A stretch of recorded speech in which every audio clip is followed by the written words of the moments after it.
Stimulating conversation and intellectual discourse that empowers, enlightens, and informs. Follow the leader. Follow the leader at KBLA 1580. We've got a lot to talk about. Keep following the leader. Follow the leader. Follow the leader. Follow the leader. Follow the leader. Shine, flies, no time to waste while it's passing you by. Shine, flies, be patient, 'cause good things happen in time. We gon' get it right, we gon' get it right, we gon' get it right.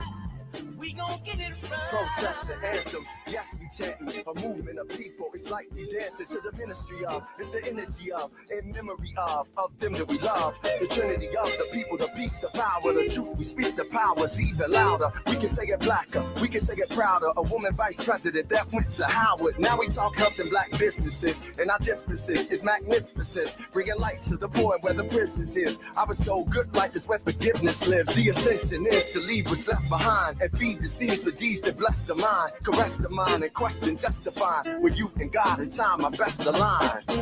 Shine, flies, no time to waste while it's passing you by. Shine, flies, be patient.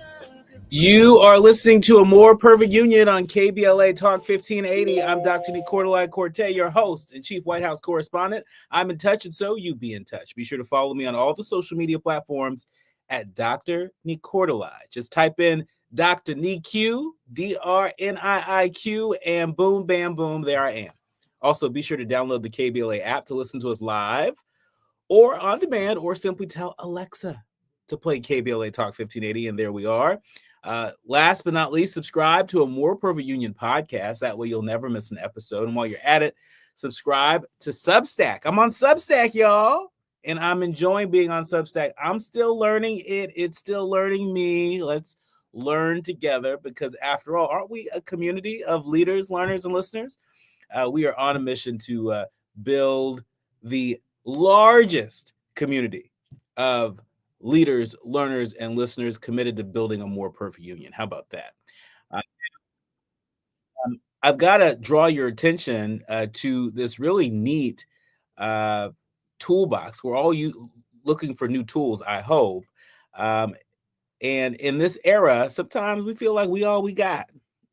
And it may be true. But this digital green book, you got to have your hands on it. You know, download it, save it to your desktop. I promise you it's going to come in very handy. If you go to digitalgreenbook.org, you can check it out. It is absolutely for the culture. The We Got Digital Green Book. It's more than just a resource. It's a roadmap for navigating the digital world with purpose, with clarity, and confidence. There's a lot of stuff. We'll just call it stuff out there in the ether, on the internet, on the airwaves. And so one of the things we try to do on this show every day is separate the fact from the fiction. And so this is a great tool to help you do that when we're off air. So go to digitalgreenbook.org and check that out. Now, with that, it's time for your national news roundup. It's time for the good, bad, and ugly, so ugly they oogly headlines of the day. Kicking us off, The Guardian is reporting that Trump's Justice Department demands that New York migrant shelters share names of residents. Federal prosecutors have sent a criminal subpoena to a Manhattan hotel housing undocumented immigrants through a New York City program providing shelter to asylum seekers, according to a copy of the filing obtained by The Guardian. The subpoena, issued just today, asked the hotel to provide a list of full names of aliens currently residing at the site, as well as any corresponding identifying information, including birth dates, nationality, identification numbers. The subpoena also asked the hotel to give evidence about an alleged violation of federal immigration law. Now, I don't need to tell you that seeking asylum is an international human right. An international human right. It's not an act of charity. It's a human right. And clearly, there is a very torted, dare I say, perverted interpretation of that human right, which is undergirding this request for the names of migrants in shelters in New York. The question is, will they comply? I know Mayor Adams has been in the news, has been in the headlines recently, seemingly gleefully compliant with the Trump administration. We will be watching and we'll keep you informed. Staying with immigration for a moment, ICE returns all Guantanamo to a stateside facility. Did you all hear this? The New York Times is reporting that the Trump administration has abruptly cleared out a second group of migrants that it brought to the American military base at Guantanamo Bay, returning to the United States 40 men that it had flown there in the past few weeks, according to folks familiar with the matter.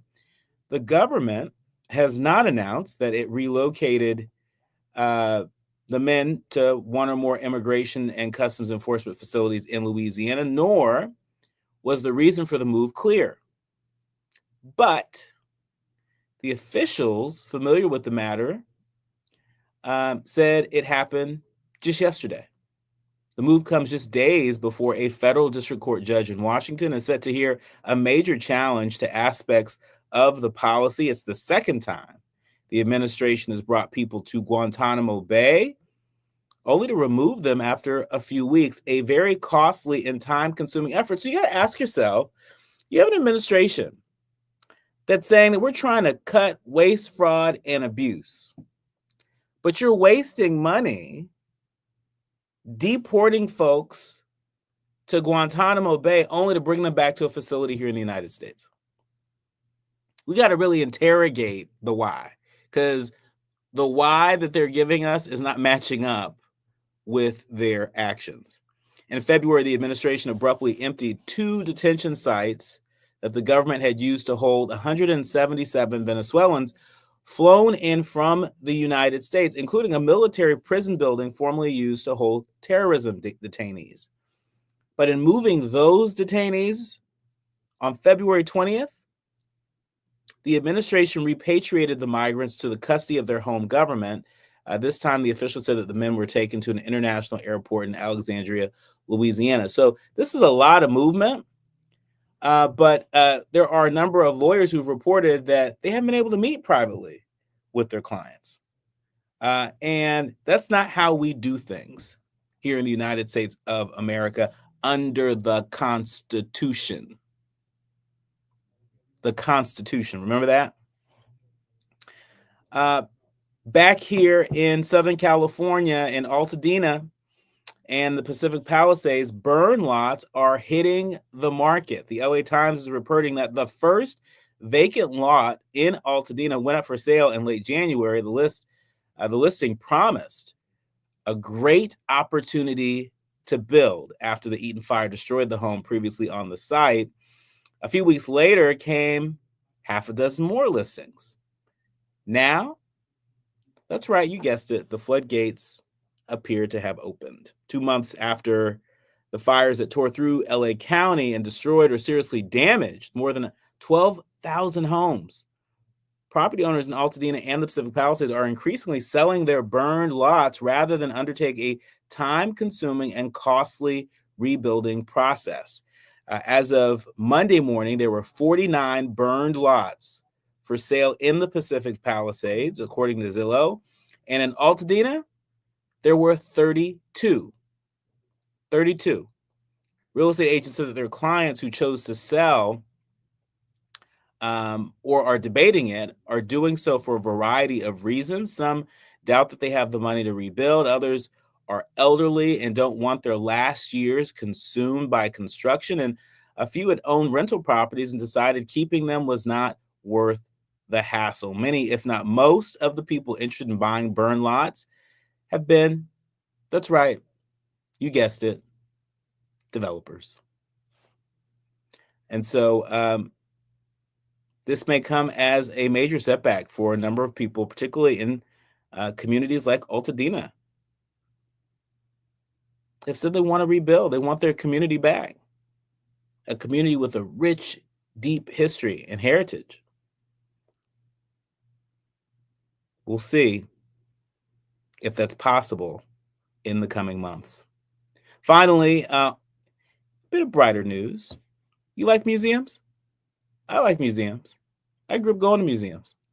And these days, it's probably a good idea to take a walk through a museum to remind ourselves that so much of history is cyclical. And you can do that here in Southern California, as more than 30 Southern California museums are offering free admission this month. ABC 7 Los Angeles is reporting that more than 30 museums across SoCal will offer free general admission on Sunday, March 16th for this year's Museum Free for All event. Whether you're looking to explore art, cultural heritage, film, or natural history, there's something for everyone. Now, regular parking fees apply at each museum, so be sure to check the museum's website for hours, directions, and visitor information. Additionally, some museums are offering admission on Saturday, March 15th instead. And so, this is a good time to check out the Academy Museum of Motion Pictures, the American Museum of Ceramics, the California African American Museum, and so many others. The Grammy Museum, the Getty Center, y'all understand what I'm talking about. And so be sure to check it out. When we come forward, we're switching gears, and we're going to be in conversation with Dr. Griffith, who is author of Sylvie's Love and Loss. This is a very interesting story. After years of working with various agencies in the field of drug trafficking in the Caribbean, Dr. Griffith began his retirement with a goal to become a fiction writer. Sylvie's Love and Loss is his first novel, loosely based on some of his professional experiences.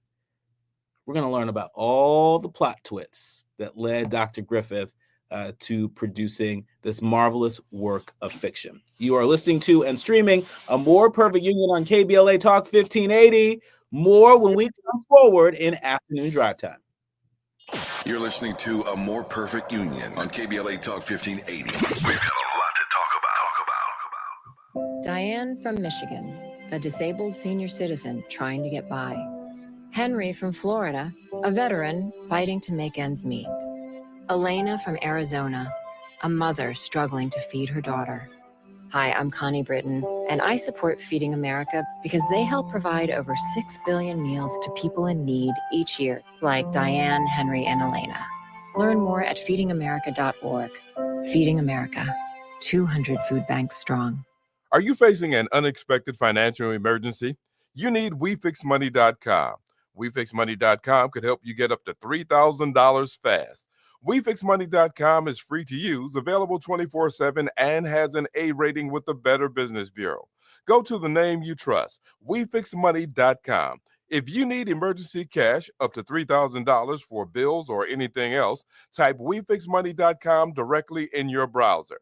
That's WeFixMoney.com. KBLA Talk 1580. We've got a lot to talk about. KBLA Talk 1580 is committed to self-care and community well-being. Walk Good LA was formed in June 2020, inspired by the Black Lives Matter movement and the beginning stages of the COVID-19 pandemic. What began as a few minutes of breath work and yoga meditation before protests against police brutality turned into a safe space for the community to heal in hard times. The immensely positive response from the community transformed the momentum into a movement. Today, Walk Good LA is a Black and Brown-led community wellness organization based in Los Angeles. They provide spaces for healing through community yoga classes, guided meditations, hikes, run clubs, and other activations throughout Los Angeles that attract hundreds of members weekly. With the help of Propel and Michael B. Jordan, they now have a yoga and wellness studio in Los Angeles called the Walk Good Yard. To join their mailing list and connect with healing spaces, please visit walkgoodla.org. That's walkgoodla.org. Or find them on Instagram at walkgoodla. This is a community call to action, a community call to healing from KBLA Talk 1580. We've got a lot to talk about. I'm Reverend Gerald, the life coach. Is someone you love struggling with addiction and mental illness? Is improving your family's health important? Want to leave a legacy that your family can grow? Are you ready to enhance your perception of life experiences? Then wake up weekends at 7 a.m. with Urban Family Focus and get the wisdom, opportunity, resources, and motivation to live your best life. Join the conversation on Urban Family Focus Saturday and Sunday at 7 a.m. Unapologetically progressive. KBLA Talk 1580. We've got your black. Hit me! National News The Consequence. Informed opinion. An analysis beyond the headlines. You're listening to A More Perfect Union on KBLA Talk 1580. All right, raise your hand if you enjoy a good book. For the folks who are streaming A More Perfect Union on YouTube, you can see I'm raising my hand. For those of you that are driving, keep your hands on the steering wheel. I'm really delighted to welcome our next guest, Professor Lloyd Griffith, Ivelaw Lloyd Griffith. He is the author of Sylvie's Love and Loss. Professor Griffith, welcome to the show. All right. While we're waiting for Professor Griffith to join us here, just a little minor technical difficulty. As soon as he is with us, I'll tap him right in. But let me tell you a little bit about his story. There's this novel that he wrote called Sylvie's Love and Loss, Sylvie's Love and Loss. By Ivelaw Lloyd Griffith. He is the author that's chronicling the story of Sylvie, who is a Caribbean woman who embarks on this epic journey to triumph over her adversity involving love and loss and the illicit global drug trade. That's what's in the book. Through Griffith's first ever novel.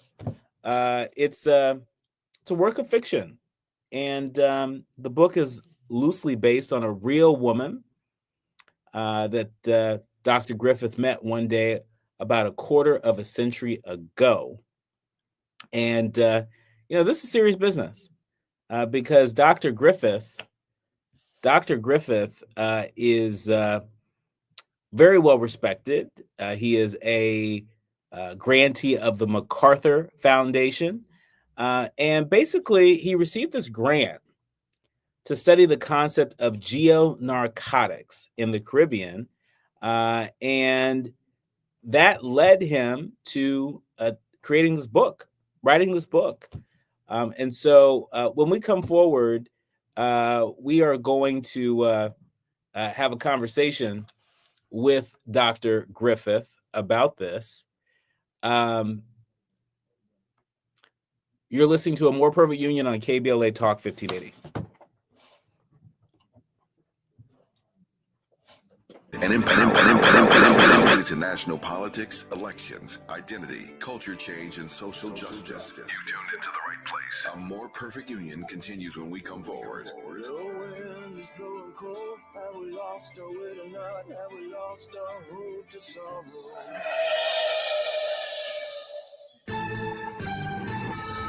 I'm Amber Payton with 4 Things You Should Know with BIN News. Maui Police Chief John Pelletier is denying any ties to Sean Diddy Combs after being named in a lawsuit. He rejected the mayor's call for leave, calling it premature and unjust. Pelletier says claims of his role in a crime are completely false. North Carolina Senate has passed a bill to eliminate DEI programs in K-12 schools. The 28-18 vote bans teaching divisive concepts and certain discrimination topics. Former NBA player and billionaire entrepreneur Junior Bridgman has died at 71. He suffered a medical emergency in Louisville, Kentucky on Tuesday. Bridgman played for over a decade in the NBA before building a fast food empire with 450 restaurants, amassing a net worth over $1 billion. And Tiger Woods' return to major golf is uncertain after Achilles surgery. The recovery timeline may keep him out of next month's Masters in Augusta. Get BIN News on demand 24/7 on the iHeartRadio app. Sherman Oaks on the 405 northbound at the 101. That's a crash. It's wrapping up. Low on details. However, traffic is slow out of Culver City all the way from Venice Boulevard. The drive on the southbound side of the 405 slowing out of West LA, leaving Wilshire Boulevard.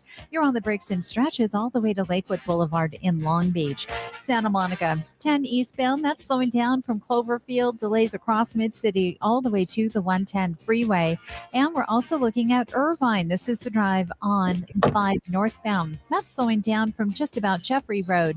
Heavy ahead to Harbor in Anaheim. 91 eastbound in Anaheim slows from the 57 freeway to Green River. LifeSource Whole Home Water Systems filter water from every tap. In honor of their anniversary, they're giving new customers a special offer.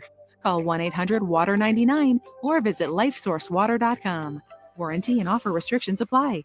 Is this the tiger? This is the KBLA Sports Minute with Ray Richardson. Today's NBA players need to take a moment and do some research on a guy named Junior Bridgman, a former NBA player who was not a marquee attraction but became a billionaire after retiring in 1987. Bridgman passed away Tuesday after suffering an apparent heart attack at an event in Louisville. He was 71. Bridgman was the ultimate role model for athletes needing the right mindset to become solid businessmen. Bridgman never made more than $350,000 a season during his 12-year career with the Milwaukee Bucks and the Clippers, but he parlayed his money into an impressive financial empire. He bought over 450 Wendy's and Chili's franchises in 20 states. He bought Ebony and Jet magazines and owned Coca-Cola bottling franchises in the U.S. and Canada. There's a reason Bridgman's net worth was $1.4 billion. Junior Bridgman, an example of the American dream we need to be celebrating. No debates, no speculation, just the info you need. That's your KBLA Sports Minute. I'm Ray Richardson on KBLA Talk 1580. Follow the leader. KBLA Talk 1580. Follow the leader. Be sure to follow us on Instagram at KBLA 1580. Follow the leader. Are you ready? The station leading the way with exclusive interviews, Follow the leader. stimulating conversation, and intellectual discourse that empowers, enlightens, and informs. Follow the leader. Follow the leader at KBLA 1580. We've got a lot to talk about. Keep following the leader. Follow the leader. Follow the leader. Follow the leader. Follow the leader. Our daughter Jessie loves playing detective. A clue. But since we discovered she has sensitive skin, we've been playing detective too. We thought the problem was our puppy. But it was actually our old detergent. Aha. So we switched to Tide Free and Gentle. Tide Free and Gentle provides an excellent Tide clean, and it doesn't leave behind irritating residues like dyes or perfumes. So it's gentle on your skin. Case closed. If it's got to be clean, it's got to be Tide Free and Gentle. Ever have one of those days where your gut just feels blah? Ugh, yes. Occasional bloating or gas could be signs that your gut is out of balance, but Align Probiotic can help. Align 24/7 Digestive Support is a daily use probiotic with a unique strain to help relieve occasional digestive issues. It's the #1 doctor-recommended brand. So when you feel the signs, it's time to try Align. Align Probiotic. These statements have not been evaluated by the Food and Drug Administration. This product is not intended to diagnose, treat, cure, or prevent any disease. KBLA Talk 1580. We've got a lot to talk about. KBLA Talk 1580 reminds you that we keep us safe. The Live Your Life organization mentors young women, helping them break negative mindsets and see beyond their surroundings. Through career exposure and hands-on training, they're encouraged to think big, stay focused, and make positive choices. Founded by Nikisha Mama Boo Smith, who transformed her life to become a community leader. Live Your Life is changing lives, but they need your help. They're raising funds to keep their new building open and expand their program. Your donations will support food, clothes, hygiene products, and holiday giveaways. Visit liveyourlife32.com. That's LIVEYOLIFE32.com to help today. This is a community call to action from KBLA Talk 1580. I'm Kareem Abdul-Jabbar. I learned about atrial fibrillation the hard way. My symptoms would come and go. Shortness of breath, fatigue. I kept going. Then I got so lightheaded, I couldn't. My doctor said I have AFib, so I'm about 5 times more likely to have a stroke. Other symptoms, irregular heartbeat, heart racing, chest pain can come and go, but the risk of stroke stays. If you have symptoms, tell a doctor. Visit notimetowait.com. Sponsored by Bristol Myers Squibb and Pfizer. Listen up, fellow Gen Xers. Elizabeth Banks here. The recommended age for pneumococcal pneumonia vaccination has been lowered to 50 and older, even if you're healthy. It's up to us to lead the way. We've done this before. Music videos, fanny packs, even the World Wide Web. Let's do it again and get vaccinated, because we're at over 6 times greater risk for pneumococcal pneumonia. Gen X, this is our shot. Visit vaxassist.com and schedule a vaccine today. Sponsored by Pfizer. Now back to building a more perfect union on KBLA Talk 1580. You are listening to A More Perfect Union on KBLA Talk 1580. Dr. Griffith, are you there? I'm here. Well, wonderful, wonderful. It's good to hear your voice. I know we had a little bit of a technical difficulty, but I pray that we have smoothed it out. You are, of course, the author of Sylvie's Love and Loss. Tell me, Absolutely. how did you get dialed into a story like this? I mean, a lot of people with your background don't become fiction writers overnight. Well, it's an interesting story that connects to some of my scholarly work. And the genesis, the backstory dates quarter of a century ago. I had a big grant from the MacArthur Foundation to do a study on drugs in the Caribbean. I had designed a framework, and they said, take this money and go test this framework. So the research grant gave me funding to travel to lots of countries. One of those countries is Grenada. And Dr. Q, you probably know that if you're from a part of the world living in the United States and you're part of a diaspora, when you're going back to that region, people say, well, take this envelope to my friend. Take this little package to my cousin.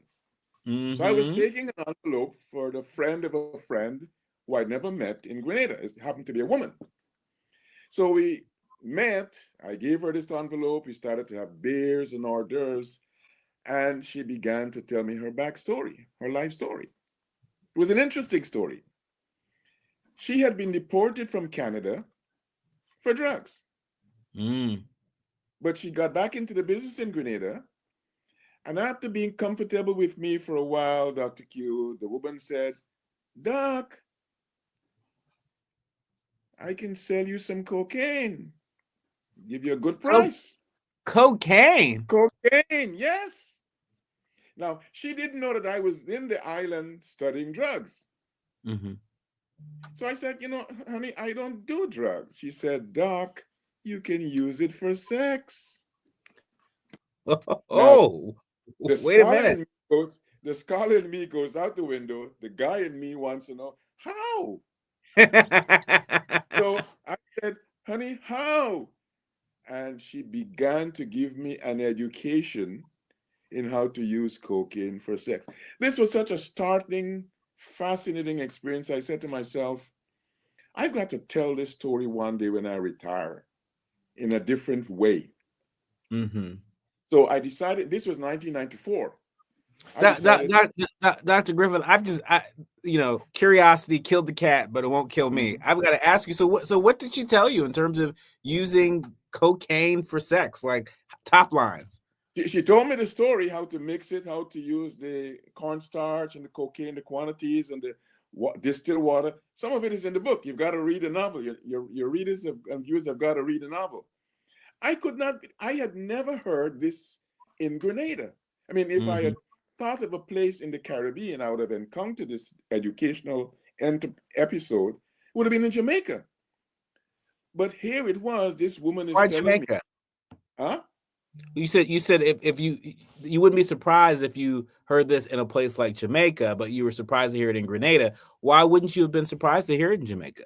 Because Jamaica had a long history of not only cultivating and selling marijuana, but they had been deeply involved in trafficking of cocaine, of marijuana, of heroin. The criminality in Jamaica is established. And so the place that would be the top of the list of places to get this kind of encounter would have been Jamaica. But here it was, I'm in this little pristine island called Spice Isle, getting the kind of knowledge from a young woman in her 30s who I would never believe. So I said, one day when I retire, I've got to tell this story. Actually, Dr. Q, In the scholarly book that I wrote, it's a book called Drugs and Security in the Caribbean, published by Penn State University Press. I tell a little story, I give a part of the experience. And one of the reviews of the manuscript said, Professor Griffith needs to put a footnote saying he's not advocating the use of cocaine for sex. And thank you for sharing that disclaimer right here on KBLA.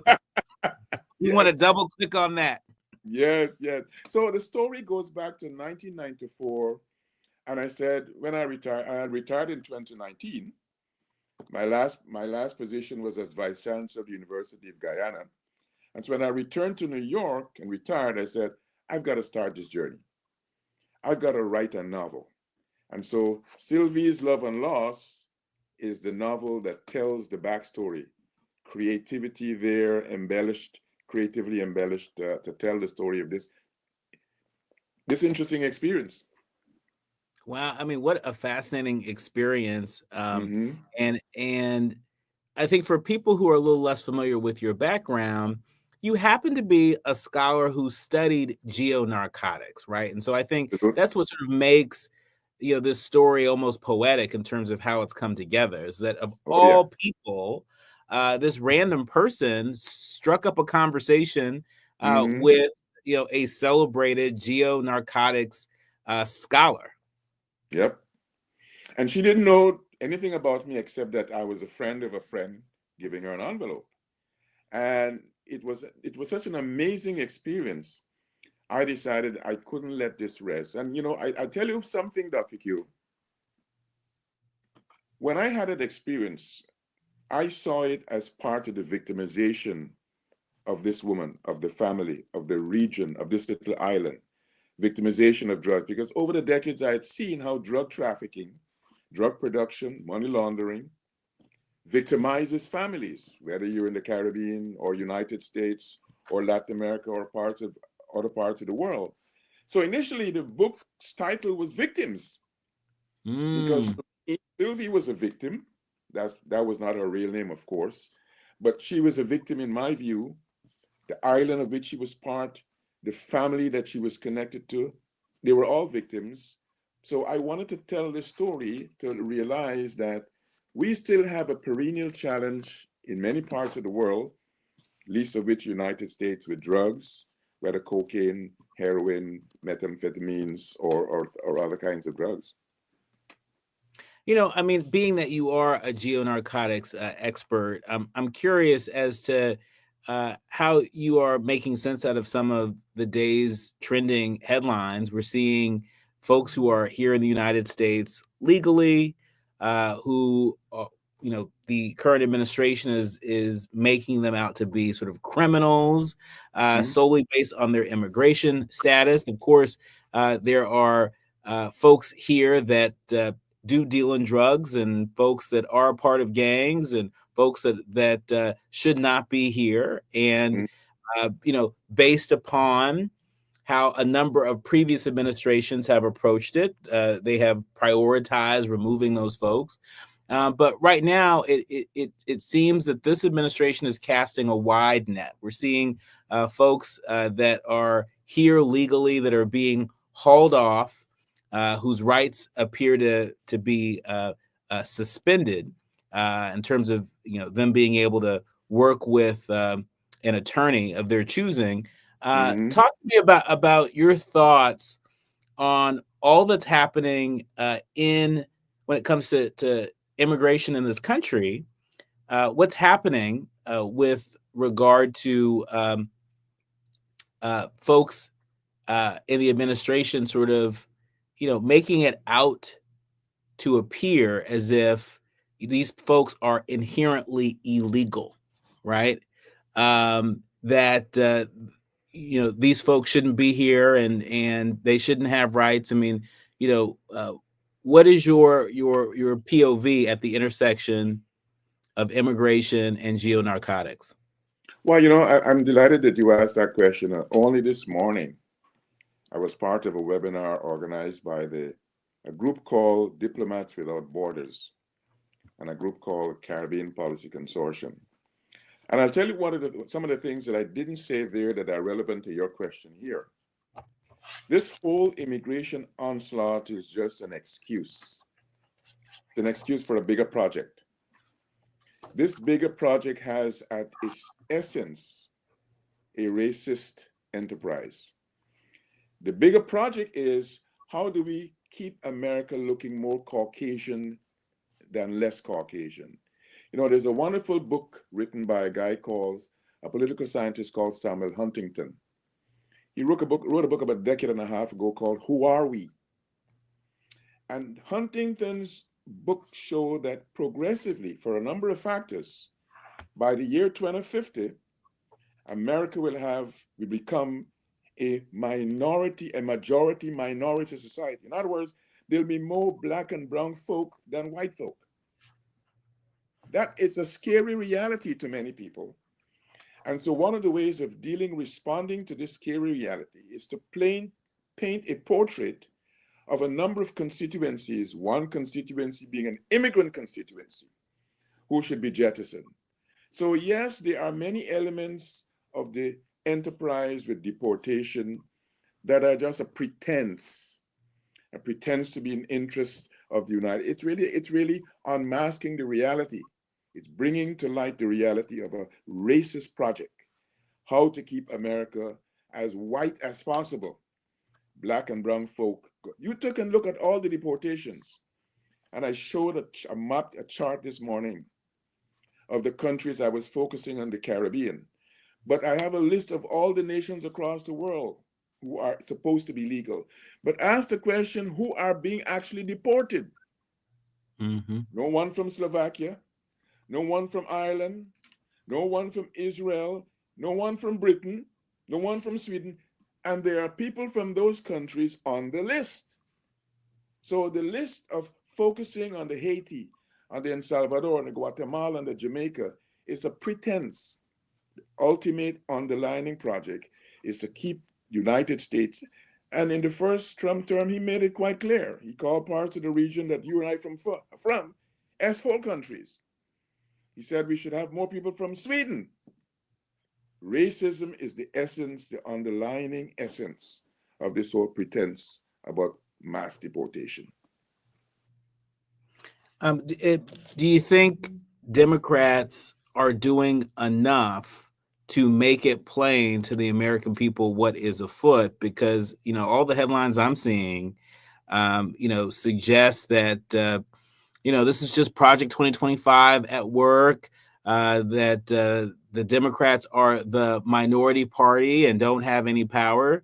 If you were giving some advice to just folks in opposition, we don't have to be partisan in this advice, but folks that are in opposition to this project, as you have outlined it, what would you say to them? To thine own self be true. And we've got to tell the truth as it is. I'm a Democrat, unapologetically.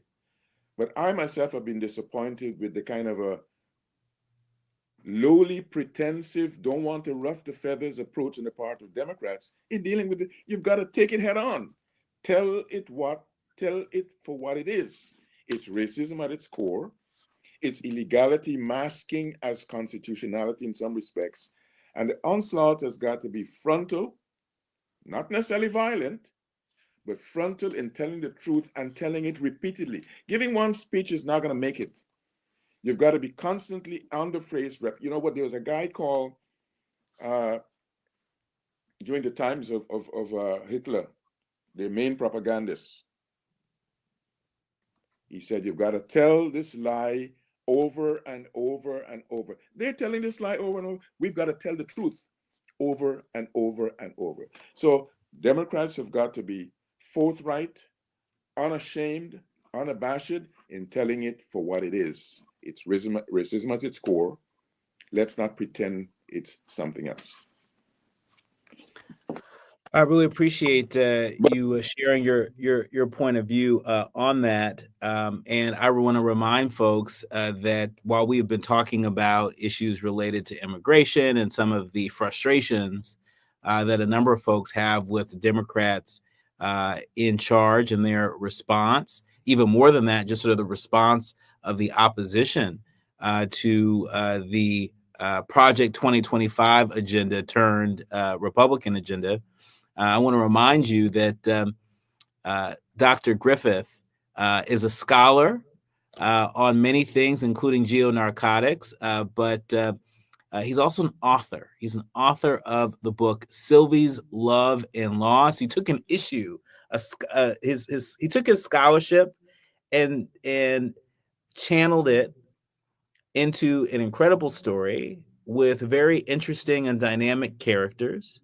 What a phenomenal way to learn about these issues in a fictional world. Do you see yourself writing more books in that fashion?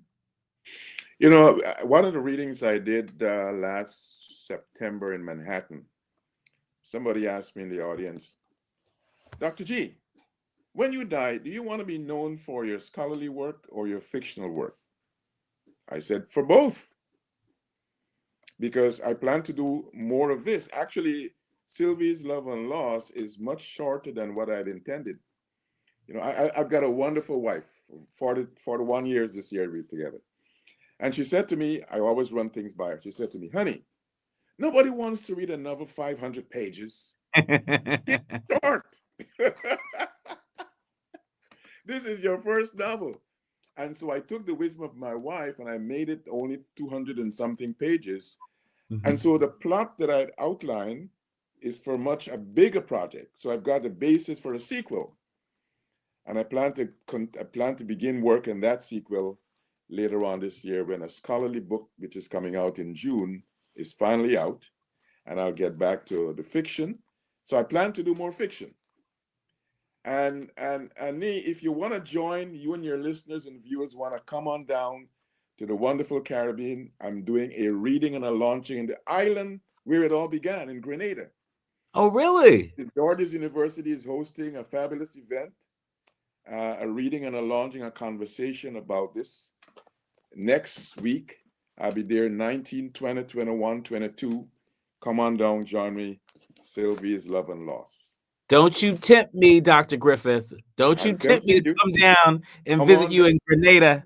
Come on down. The price is right. No, I really appreciate you. Really appreciate your work. Hat tip to your body of work in this latest addition to your legacy. We are a community of leaders, learners, and listeners, and we enjoy a good story. We enjoy a good book. And so, folks, be sure to go out there and check out Sylvie's Love and Loss. Sylvie's Love and Loss. You will not be disappointed. Dr. Griffith, do you foresee this story being on the silver screen one day? Well, I'm hoping. I've got a wonderful publicist who you probably know, Yona, and she and her team have hinted at things that may be possibilities. So who knows? Yeah, I mean, really, just when I first learned about the story, right away, it made me think about Black Cake. The book Black Cake that became the Hulu series Black Cake, which was really, really good. I think it was Oprah Winfrey who bought the rights to Black Cake and turned it into a series. Yep. All things are possible, only believe. That's right. Our thanks to Dr. Griffith for joining us again. The name of the book is Sylvie's Love and Loss. When we come forward, it's time for the quiet part out loud. You are listening to and streaming A More Perfect Union on KBLA Talk 1580. Striving to make America a nation as good as its promise. This is A More Perfect Union on KBLA Talk 1580. We've got a lot to talk about. LA property owners, join us to house more veterans. By accepting veteran housing vouchers, you will receive guaranteed rent while providing a stable and safe home that will make a difference in their lives. Help house our heroes. Expedited processing and dedicated support for property owners is available because every veteran deserves a place to call home. Email houseourvets@lacity.org, houseourvets@lacity.org for more information. We asked seniors how to prevent Medicare scams. My best advice, if you get a phone call, do not talk to the person. These people are well trained. Don't talk to them. They don't know me. They're just trying to scam me. Don't be fooled. Hang up. Just hang up. Never give out your Medicare number. They're going to get your number to put in a false claim. If I get a call from someone, I don't pick up the phone. And should I pick up the phone and they ask for information, then I hang up. How do you detect Medicare fraud? Just like I check my credit card statements, I check my Medicare statements monthly. Scammers can get a hold of your number, order medical devices through your account, and you're not even going to know about it if you don't look at your statement. Check your statement every month. If you get your statement and you see something that you know you did not have done, you report it. Call your senior Medicare Patrol. To report Medicare fraud, call the Senior Medicare Patrol at 855-613-7080.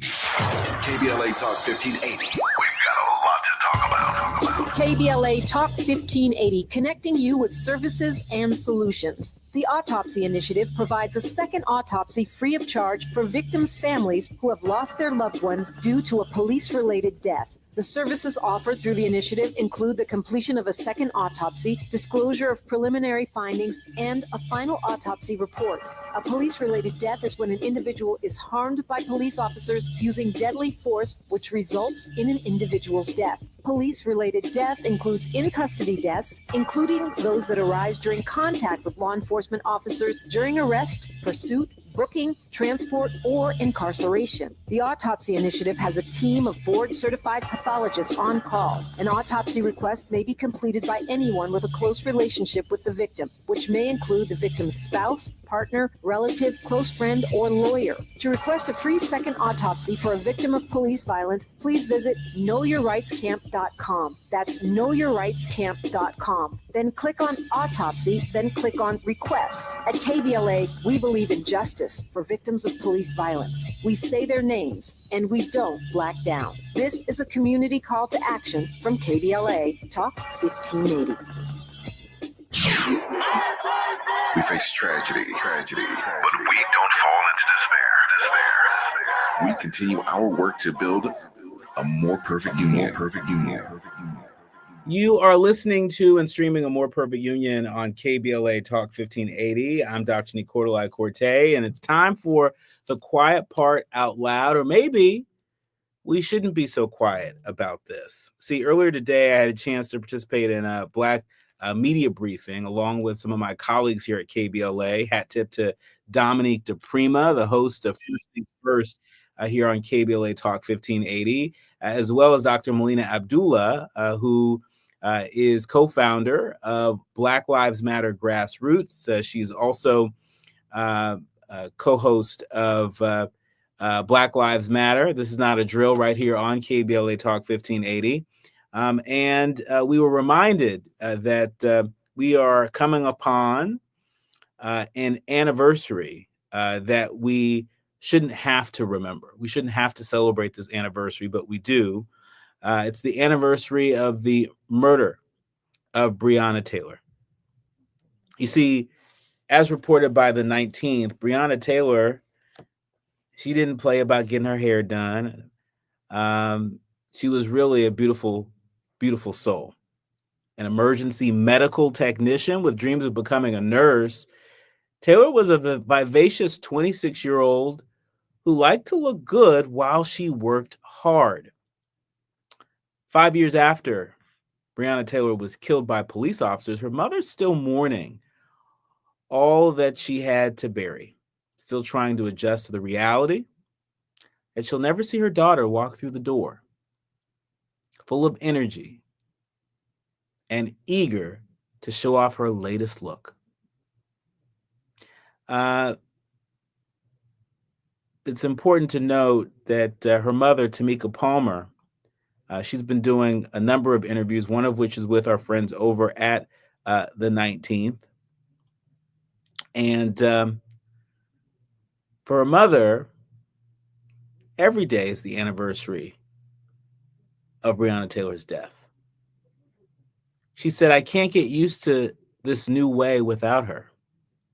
I can't get used to her not being around, not calling. It's unbelievable. You see, before the shooting, Palmer's greatest worry for Taylor's safety was that she was washing her hands and avoiding the unfolding coronavirus. It didn't occur to Palmer, particularly in the midst of the pandemic, that her daughter could become one of the hundreds of Black women who've been killed by police. Breonna Taylor, an essential worker who was on the front lines in the early days of the COVID-19 pandemic, was shot 8 times. 8 times by Louisville, Kentucky police officers in her apartment on the night of March 13th, 2020. 5 years to the day tomorrow. You see, that night, after 13 hours at the scene of Taylor's apartment, her mother, Tamika Palmer, she left, not knowing what had happened to her oldest daughter. She discovered on the news that Taylor had been shot by police, and Tamika Palmer learned little else in the days that followed about how or why Breonna Taylor died. For weeks, as the rest of the country and the world was focused on the growing pandemic, Tamika Palmer, the mother of Breonna Taylor, pushed for accountability from Louisville Police Department.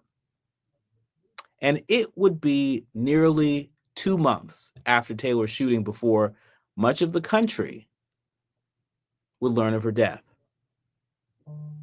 On May 11th, 2020, y'all need to look this up. The 19th, they published an interview with Tamika Palmer as a part of the first national story on her case.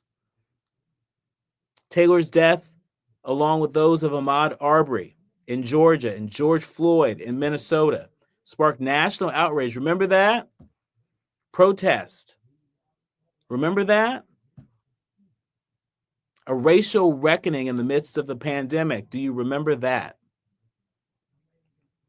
Tamika Palmer began to get answers and feel less alone as millions of Americans learned of her daughter's case. 6 months after Breonna Taylor's death, the city of Louisville agreed to pay the family $12 million and enact police department reforms. Legislation named for Taylor that would ban no-knock warrants was passed in Louisville and proposed at the federal and state level. But a Jefferson County grand jury in September 2020 declined to hold any of the officers criminally responsible for Taylor's death. You may be asking, Dr. Q, why are you going so deep on this? Why are you bringing this up? Well, I'm bringing this up because we're living in a time where it's clear so many people forgot about what the movement for racial justice was all about. The movement for racial justice wasn't about your DEI program. The movement for racial justice wasn't about your supplier diversity program. It wasn't just about getting your products on the shelves of major retailers. The movement for racial justice has been a project of people of conscience in this country from the very beginning. The story of Breonna Taylor reminds us that. It also reminds us that we can't let up. It also reminds us in the power of an independent press. Did you hear me mention earlier that it was the 19th that first reported this story about Breonna Taylor? They first published an interview with Tamika Palmer as a part of the first national story on her case. At a time where there's a lot happening in the world of corporate media, this is another reminder that independent media matters. I think it was Erykah Badu who said her grandmama used to say, you got to pick your friends like you pick your fruit. Well, I oftentimes say you've got to pick your media like you pick your fruit. And it's okay to consume cable news. It's okay to consume news from legacy outlets, but have you subscribed to the 19th newsletter? Have you subscribed to ProPublica? What about Capital B News? Have you downloaded the KBLA app? These are all examples of the kind of independent media that's going to allow you to get stories like this before they go mainstream, before they become national news. And so, in honor of the life and legacy of Breonna Taylor, folks are being encouraged to change your profile picture on your social media from your photo to sort of a purple box. Change your profile picture purple. And in doing so, also feel free to put out any memories of Breonna Taylor using the hashtag #SayHerNameLouder. Say her name louder. These are some ways we can remember the work that still continues to deliver justice to Breonna Taylor and the countless folks in our community that, like Breonna Taylor, are deserving of such justice. You're listening to and streaming A More Perfect Union on KBLA Talk 1580. More when we come forward. KBLA 1580 Santa Monica. With 4 things you should know with BIN News. Maui Police Chief John Pelletier is denying any ties to Sean Diddy Combs after being named in a lawsuit. He rejected the mayor's call for leave, calling it premature and unjust. Pelletier says claims of his role in a crime are completely false. North Carolina Senate has passed a bill to eliminate DEI programs in K-12 schools. The 28-18 vote bans teaching divisive concepts and certain discrimination topics. Former NBA player and billionaire entrepreneur Junior Bridgman has died at 71. He suffered a medical emergency in Louisville, Kentucky on Tuesday. Bridgman played for over a decade in the NBA before building a fast food empire with 450 restaurants, amassing a net worth over $1 billion. And Tiger Woods' return to major golf is uncertain after Achilles surgery.